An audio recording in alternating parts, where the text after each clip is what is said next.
Hello दोस्तों, कैसे हैं आप? आपका अपने चैनल में स्वागत है। उम्मीद करते हैं आप लोग बहुत ही अच्छी तरीके से होंगे। दोस्तों, आज आपके लिए बहुत ही महत्वपूर्ण प्रश्नों को लेकर आए हैं। ये सभी प्रश्न आपके विभिन्न एग्जामों में पूछे गए हैं, तो आइए इन प्रश्नों को हल करते हैं। देखिए दोस्तों, क्वेश्चन नंबर जो 1 है वो आपसे क्या कह रहा है, एक बंटन का माध्य 10 और मानक विचलन 5 है दोस्तों, ठीक है ना। विचरण गुणांक का मान क्या है? ये प्रश्न दोस्तों आपका आरआरबी एनटीपीसी 18/4/2016 शिफ्ट 2 में पूछा गया दोस्तों। तो इसे कैसे हल करेंगे दोस्तों? देखिए दोस्तों, विचरण गुणांक होता क्या है दोस्तों, और इसका फॉर्मूला क्या होता है।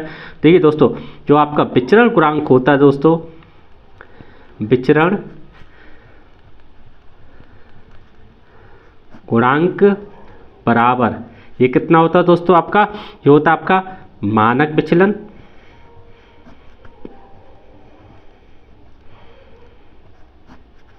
बटे होता है माध्य, ठीक है ना दोस्तों। क्या होता है, मानक विचलन बटे माध्य होता है। बस अब इसमें क्या करें हम, अब देखिए मानक विचलन कितना दिया है दोस्तों आपका 5 दिया है, माध्य कितना 10 दिया है, इनटू दोस्तों यहाँ पर क्या होता है 100 होता है दोस्तों। कितना हो जाएगा दोस्तों, ये आपका 100 आ जाएगा, ठीक है ना।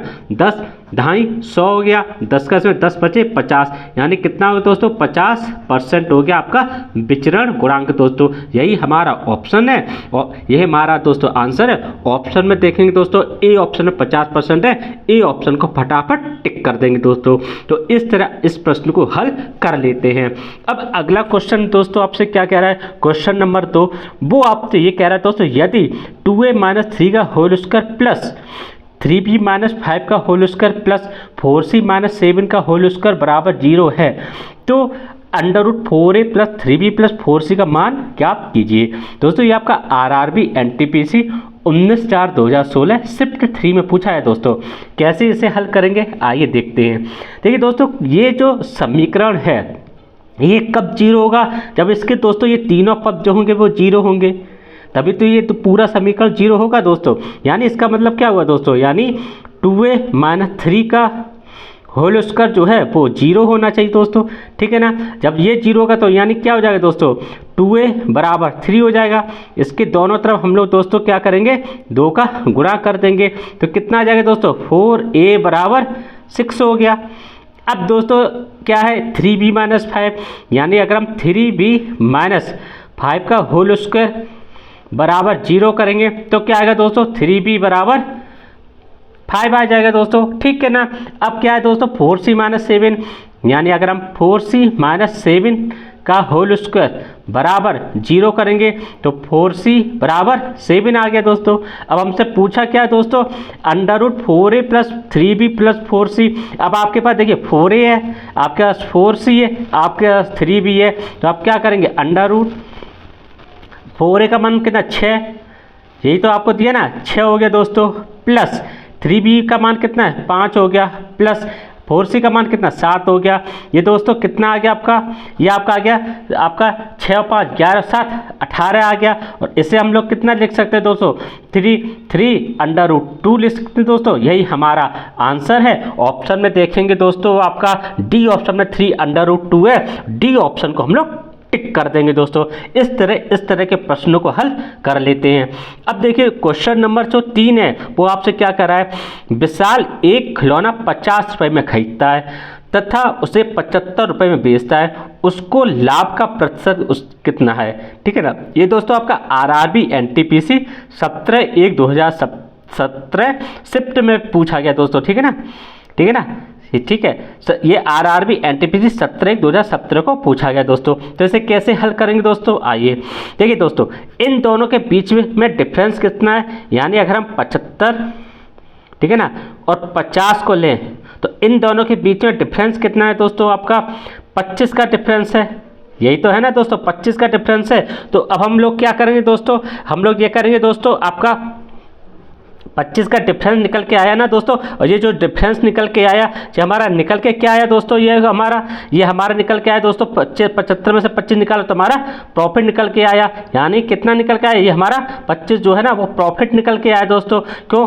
क्योंकि प्रॉफिट बराबर क्या होता है दोस्तों, selling price minus cost price होता है, यही तो है ना दोस्तों। तो वो कितना आ गया, 25 आ गया। अब हमें कितना निकालना है दोस्तों, क्या निकला, पी का परसेंटेज निकालना है। तो वो कितना आएगा दोस्तों आपका, वो आपका यह आएगा कि पी बट्टे कितना हो जाएगा दोस्तों, आपका कॉस्ट प्राइस इंटू 100 होगा दोस्तों। तो अब आपका पी कितना दिया दोस्तों, 25, ठीक है ना, और ये कितना दिया आपको दोस्तों, कॉस्ट प्राइस आपका 50 हो गया इंटू आपका 100 हो गया। अब ये 50 दूनी कितना हो गया दोस्तों, आपका 50 दूनी 100 हो गया दोस्तों, ठीक है ना। 25 का दोनों गुणा करेंगे, 25 दूनी 50 जो है वो प्रतिशत है, यही हमारा दोस्तों आंसर है। ऑप्शन में देखेंगे दोस्तों, ए ऑप्शन में 50% है, ए ऑप्शन को हम लोग टिक कर देंगे दोस्तों, ठीक है ना। इस तरह हम लोग इस प्रश्न को हल कर लेंगे दोस्तों। अब अगला प्रश्न दोस्तों आपसे क्या कह रहा है, वो आप देखिए। क्वेश्चन नंबर जो 4 है वो आपसे क्या कह रहा है, क्वेश्चन नंबर 4 जो दोस्तों आपसे ये कह रहा है कि क्वेश्चन नंबर 4 जो है, यदि x प्लस 6y बराबर 8 और xy बराबर 2 है तो x cube plus 216 by cube का मान क्या है। ये दोस्तों आपका एसएससी सीजीएल 11/4/2022 शिफ्ट 1 में पूछा गया दोस्तों। तो इसे कैसे सॉल्व करेंगे दोस्तों, आइए देखते हैं, ठीक है दोस्तों।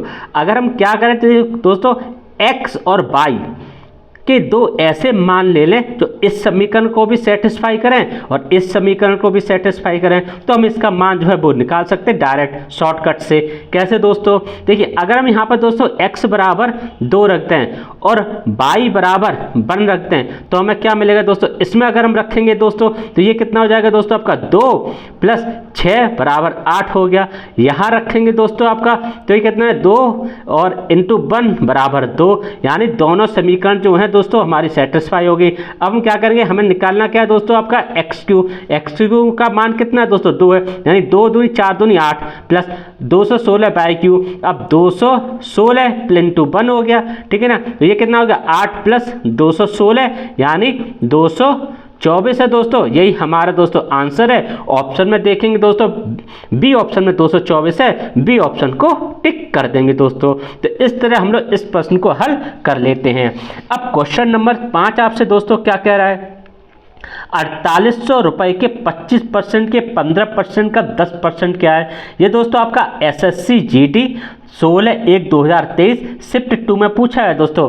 कैसे सॉल्व करेंगे दोस्तों, देखिए 4800 तो ये हो गया दोस्तों इंटू, ठीक है ना, ये हो जाएगा दोस्तों 25/100, ये हो जाएगा दोस्तों आपका 15/100 और ये हो जाएगा दोस्तों आपका 10/100 हो गया ना दोस्तों, ठीक है ना। 10 ढाई 100 दोस्तों ये तो हो गया आप, ठीक है ना। 25 चौकू 100 यहाँ से हो गया दोस्तों, इस 2 से ये 2 चला गया दोस्तों, ठीक है ना। अब देखिए दोस्तों यहाँ पर बचा क्या हमारा, यहाँ पर 4 से अगर हम इसे काटते दोस्तों, 4 से 4 एकम 4, 4 दूनी 8, ये हो गया दोस्तों। अब हम इसे करें 5 15 और 5 दूनी 10, 2 से इसे काट दे, 2 छिंग 12, तो हमारे पास क्या बचा, 6 इंटू 3 बराबर 18 दोस्तों, यही हमारा आंसर है। ऑप्शन में देखेंगे तो सी ऑप्शन में 18 है, सी ऑप्शन को टिक कर देंगे दोस्तों, ठीक है ना।